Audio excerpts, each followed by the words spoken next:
So we have yet another lawsuit aimed at Bill Cosby. The woman's name is Victoria Valentino. This isn't the first time we've seen her, but this is her first time bringing this lawsuit up. And we have Hip Hop Uncensored, who did a talk with Andrew Wyatt, Bill Cosby's representative, and I'm going to let them take it away. It's a lengthy clip, but I do want you to stay with me to hear in its entirety the full story behind this woman and why she is trying to sue. Right. Yesterday, cousin and I doing a show, we on our way home, and we see another report about Dr. Bill Cosby. And the first thing I thought is this old? Like, what is this something new? Is this old? Right. What's going on? So just to give the people up to speed, former Playboy model, currently, I believe, 85 years old, is accusing Dr. Cosby of rape back in 1969. What was your thoughts, when your team's thoughts when you guys heard this allegation? Was it something that you guys expected? Was it blindsiding? Give us your overall thoughts on. Well, what happened? This is not a new accuser. She was one of the accusers that came out in 2014, and they were then represented by Gloria Allred. And Allred specifically said that when we had our trials and we deposed and read deposition testimony during the trials in 2017 and 2018, many of these women, well, pretty much all of them stated that Allred was not their attorney, that she was their publicist. So, we had a civil trial in LA last year with Judy Huff, who claimed that Mr. Cosby invited her to the Playboy Mansion when she was a minor, when he was shooting Uptown Saturday Night and Let's Do It Again. And we ended up with a $500,000 verdict, which we didn't get punitive damages in that civil trial. That Allred was representing Ms. Huff, and if we had got punitive damages, we would have been up to $20 million. Well, Victoria Valentino showed up to that trial every day. She was there trying to be a distraction, like so many other women there. She even faked an injury and acted as if she had broken her ankle so that people could lift her up and carry her into the courtroom for the cameras for a verdict to be read. And so here she was in and around another case using allegedly a bit of showmanship to get sympathy for future endeavors, i.e. this case here. But this is a woman who has made so many, false allegations against Mr. Cosby. We knew it was looming out here, but we didn't know if it was going to happen. As you know, last year, Mr. Cosby announced that he was possibly going to go out on a tour. And when we made that announcement, they immediately, Lily Bernard, filed a civil suit in New Jersey against him, saying that he had raped her in Atlantic City in 1989. And then 5 other women came out, old accusers came out and filed a similar civil suit against him. This is allegedly, but it seems that these women here who filed after he announced he was going on tour seemed to just file because they were irritated that he was saying he was going to go back on tour. Like, how dare you go do comedy again? It didn't seem like they were filing to get justice for themselves, Coughlin Astorius Inc., where they shot the Cosby Show, NBC Universal, and Warner and Carsey Inc., who owns a percentage of the show, Tom Warner and Marcia Carsey, with Mr. Cosby. And Tom Warner owns the Boston Red Sox as well. So they came out as a distraction and suing for over $600 million. So what's happening is these look-back windows, guys. These states, and what's interesting, how New York, New Jersey, L.A., and now it's about to be Nevada, so we're expecting another accuser to come out of Nevada in probably a week or so. And these look-back windows are giving women an opportunity when the statute of limitations have ran out, that's in the Constitution to protect not only the victim, but also the person being accused. And that's why we have a Constitution. So, since they have ran out, these lawmakers now are coming forward because wanting likes and followers and, to build a brand on social media with their constituents. They're creating these look-back windows. What's giving women at least a year to file a civil suit against any guy, any person It could be 60, 70, 80, 90 years ago. As long as that person is alive, they could sue them civilly. So that's what you're seeing right now with Victoria Valentino. LA has a look back window, and it expires sometime later in the year. So she got her claim in, and they're trying to sue for millions of dollars. And that's what's crazy. They're creating laws where you don't even really need proof. 90 years ago, a woman could just say something happened, and it'll 9 times out of 10 stick, and they'll get money from it. And it's funny to me that you see men in government and leading, and you know the feminists come with these talking points: patriarchy, patriarchy, patriarchy. But the laws seem to be bended towards women more than anything else. In what world would a patriarchy allow a law like this to pass that would allow so many women to undercut so many men and take funds from them with no evidence or proof? You know what I'm saying? I think the patriarchy is just a talking point y'all be saying, because the laws of the land don't really show patriarchy, even though you see men in leadership positions. I'm not saying that Mr. Cosby can't be guilty for some of these crimes, but I thought it was a great coinkydink that so many women came out in droves at such a later point in life that it just didn't seem right to me. Why are you waiting this long to where so much evidence cannot be gathered or cannot be tracked down to make these type of claims against a man and destroy his life? Now, if he's guilty, do what needs to be done. But it's hard to find guilt in times like this where you wait till people are 85, 90 years old, and then you're trying to collect evidence and you can't. And that's the problem. And I'm not saying all, but I know some women who have a vindictive spirit about them and an evil spirit about them would take advantage of that. Like, oh, I could just wait and this could be totally false and I could just loft my story out there at a later point in life, and then I don't have to worry about them gathering evidence because they don't care about it. They just want to hear my word against his. And they're going to believe me and I'm going to win. And that's that. Now, when you look at this woman who was a Playboy playmate, and she claims this happened in 1869 when Mr. Cosby was shooting I Spy. I Spy went off the air in 1968. Message! 1968, but no one vet any of the women. They just get to come out and make these salacious stories that, oh, he raped me, he drugged me. Now, she claims she's made 10 different stories, 10 different accounts of what she said happened.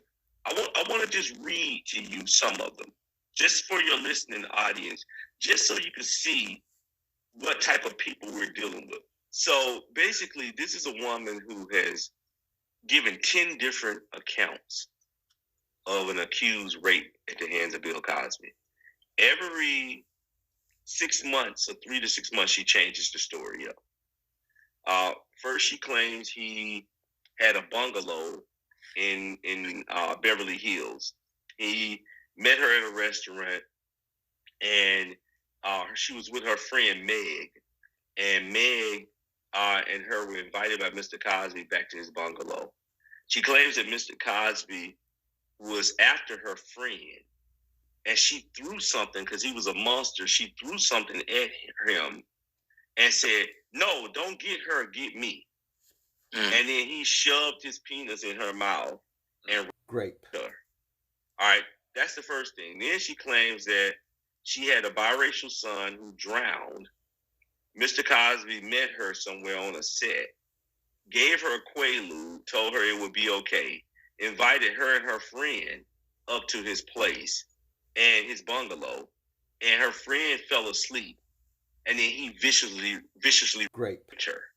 Listen, apparently Andrew Wyatt does not know how grape and the word works on YouTube. He's saying it a lot. He just keep wafting it out there. Every 2 seconds he get a chance to. I'm going to need you to do your due diligence on the next interview, sir, and stop making me edit all of this out, okay? And then threw her out and threw her in a taxi. Okay, now this is in 1969 when a black boy, Emmett Till, around those eras, whistled at a white woman. Just whistled at a white woman. I looked at a white woman, didn't even whistle, and he was lynched.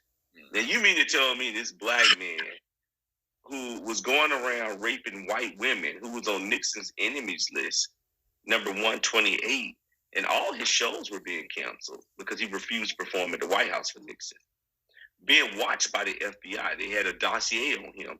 He was raping and drugging white women. This same woman has even made accounts. Now, if you're truly about victims, you claim that you were raped in high school 3 times in the bathroom. You claim that you were raped at a dinner party. She claims that she was at a respectable friend's dinner party and she went in the bathroom and a guy came behind her and raped her. Okay, I feel like you just saying it just to say it now. Like, I can't even focus on the video, cuz. Like, come on, dog. You're killing me right now. You know, you have all these different accounts of you being raped throughout your life. But why aren't you going after these people? Right. And he has a great point there. As many times as she has come up with these accusations, she hasn't went after these other people, but she's coming after Mr. Cosby. I'm just saying, we have all of the evidence right here. Why aren't you going? You claim, okay, well, son, hey, I was staying at a friend, Chocolate Bunny, Francesca Emerson's home, contacted Bill Cosby, who she knew from the Playboy Club, states that Emerson knew Bill Cosby. He invited them out, and Bill Cosby raped me then when he invited me to his bungalow. Well, you don't claim Mr. Cosby to rape you on so many different occasions, but you never reported it. And see, this is what gets me, ladies, just because you can have 10 occasions where you hooked up with a guy and you never reported it, but then 80 years later, you can just be like, you know what? I view it differently now. Those 10 occasions were rape. And that's the problem that I have with this. Like, you can't just turn a situation into grape because you made a bad decision and let Fat Boy smash that box. You know what I'm saying? You can't just turn that into assault because you made an inebriated bad decision. And all of these people who are your girlfriends, where are they now?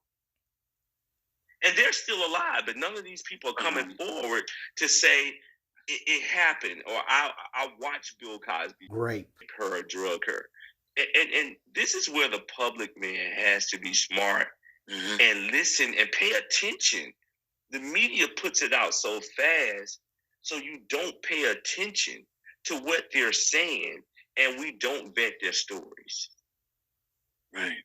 Right. So I know you kind of explained it a little bit, but how are these type of cases even won in court?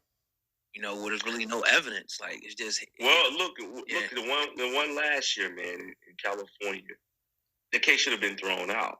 Right. The lady on the witness stand in the 11th hour, she changed her entire testimony, saying that it didn't happen on this date where Bill Cosby invited me to the Playboy Mansion and he pulled out his penis and made me jack him off.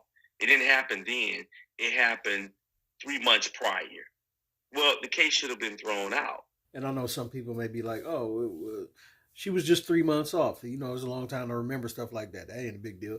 But listen, do you know how long in building up these cases happen? Victoria Valentino, who this video is about, her case started in 2014. So it'd be a long process of constantly going through, telling your story, what happened, what this, that, what that. So all of this constant, and then all of a sudden in the trial, you're like, oh, you know what? I messed up. All this time I've been telling the same lie, and I'm going to change it now. That's what he's getting at. Like, you've been grilled about this a lot of times by your counsel and us. So how is it you messing up now? You know, that's a big discrepancy.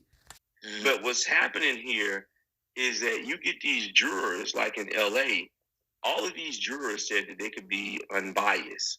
Well, they say that just to get on high-profile trials now. But they already have, because Mr. Cosby has been vilified so heavily in the media, their minds are already made up. So the judges' minds are already made up, because at the end of the day, if I get a Bill Cosby trial in my courtroom, that brings me a significant amount of attention. Yeah. And my political aspirations keep going. These cases should be thrown out, but they're not going to throw them out. And you got to think about that. Like, who in the United States has not heard about Bill Cosby and what he's been going through? Like, you almost have to go to another country, like some indigenous tribe somewhere, to find somebody that don't know about Bill Cosby and them pudding pops. You have people here that are actively lying and saying they don't know much about the case, which they do, and then they have their mind made up going into the trial and listening to one-sided arguments or whatever, and convicting a man off of evidence that it isn't there. That's all I'm saying. Give a man a fair chance. If it's evidence that's saying he did the things that he did, lock him up and do what you need to do. If it's not, if it's this chick's just throwing stuff at a dartboard and hoping it stick, then you gotta leave the burden of proof on them. They have to prove that they went through this stuff that they're claiming that happened 60 years ago. Because why would you be bringing it up now? It seems like a lot of women had sex with Bill Cosby for the benefit of who he was and the money that he provided. They enjoyed the life that they had with him as they received monetary benefits, college funds getting paid for and all this stuff. And then now, when they're 85 years old, they're just like, you know what? That was wrong. I didn't like it. You didn't like it, but you got... This is all alleged. I don't know, but I don't know what happened. We don't know what happened, but I'm just saying it's weird that a woman that was assaulted in her 20s will wait till she's 85 to be like, hey, red flag, is something went wrong there. When there's no way to trace any proof or ask any people to prove the situation, to prove what you're saying. And that's my problem with the whole situation. The burden of proof should be on these women that are making these accusations after 60, 70 years. Like, that's just nuts to me. But it's your boy P. Camp. You know, this was Andrew Wyatt and Hip Hop Uncensored, giving their unfiltered opinion on what's going on. And let me know what you think. Put something in the comments for your boy.